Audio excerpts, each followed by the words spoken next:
Want to save hundreds on gas? Here's how. Tip 1. Keep your tires properly inflated. Underinflated tires can decrease fuel efficiency by up to 3%. Check your tire pressure monthly. Tip 2. Avoid idling. Idling wastes gas. Turn off your engine if you're waiting. Tip 3. Drive smoothly. Aggressive driving can reduce fuel efficiency by up to 40%. Relax and maintain a consistent speed. Tip 4. Declutter your vehicle. Extra weight means extra fuel. Keep only what you need. Tip 5. Use cruise control on highways. It helps maintain steady speed and saves fuel. Tip 6. Plan your trips. Combine errands and avoid heavy traffic. Less time on the road means less fuel used. Tip 7. Use the right fuel. Check your car manual. Don't spend extra on premium if you don't need it. Tip 8. Routine maintenance is key.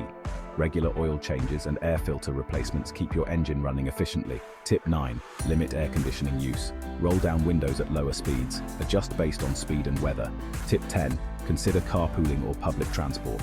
Save money and reduce wear on your vehicle. Now, put these tips into action and watch your savings grow. Like, subscribe, and share your own hacks in the comments. Remember, every little bit helps when it comes to saving fuel. Implement these tips and see the difference in your fuel expenses. Listen!